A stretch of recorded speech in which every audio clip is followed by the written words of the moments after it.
Hey everyone, and welcome to The Explainer. Today we're jumping into a topic that, it's been all over the headlines, the personal wealth of the UK's Prime Minister, Rishi Sunak. It's a really fascinating story about finance, family, and the unique way the UK looks at political transparency, and that's exactly what we're going to break down.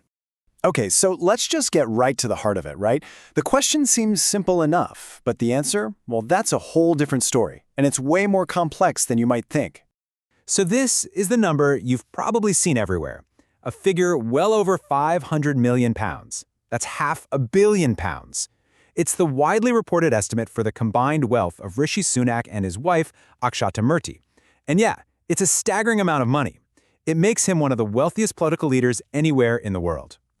But here's the thing, and this is really the key to this whole explainer. That number is an estimate. It's not the whole picture. To really get what's going on, you have to realize there are two stories happening at the same time. The official story, which is what's publicly declared, and the unofficial one, which is where those big estimates come from. All right, so let's start with what we actually know for sure, the stuff that's on the public record. To do that, we have to look at the official declarations that the government's transparency rules require. Okay, and this is where it gets super interesting. The system itself is, well, it's different. Unlike in some other places, the UK's ministerial code isn't about politicians publishing their total net worth. Not at all. The whole point is for them to declare financial interests. Think of it this way. The goal is to prevent potential conflicts of interests, not to get a printout of their bank account. And yeah, this slide breaks it down perfectly. On the one hand, you've got what they have to declare, things like owning property, having certain investments, or if their spouse has a major stake in a business. But on the other side, look at what's missing. There's no requirement for a single net worth number or the exact dollar or pound value of every single thing they own. So, with those rules in mind, here's what's officially on the books. We know about their UK properties, like a famous manor house up in Yorkshire. We know there are savings and investments. We know he had income from his very successful career in finance, and, this is a big one, we know about his wife's major shareholding in the tech giant Infosys. All of these are declared interests.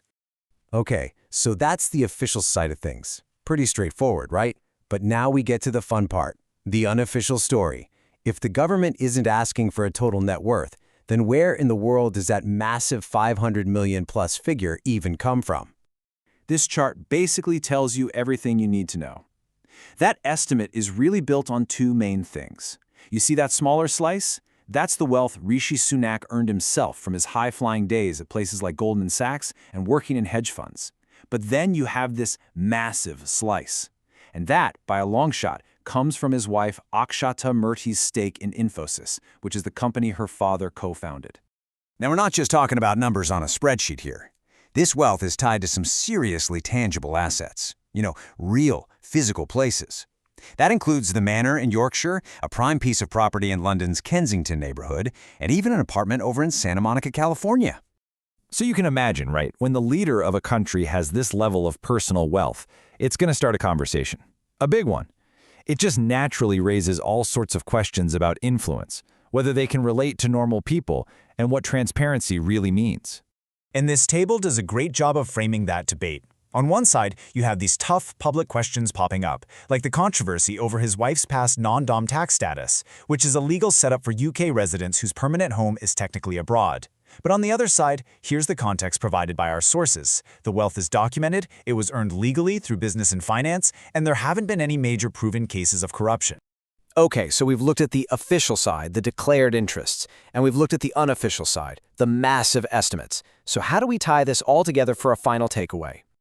This quote really sums it up perfectly. The bottom line is, this isn't some big secret. The wealth isn't hidden away. Its origins are actually pretty clear. They trace right back to a successful career in the private sector, and most importantly, that huge family business stake in Infosys. And this, right here, brings us right back to the beginning. The whole reason you can have these two totally different sounding stories, the official list of interests and the massive unofficial net worth, existing at the same time, is because they're not even trying to answer the same question. The official rules are all about showing potential conflicts of interest, while the media estimates are trying to calculate a total monetary value.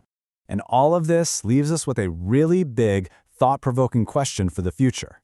In a world where more leaders come from the private sector and they bring enormous personal wealth into office with them, what does transparency truly mean?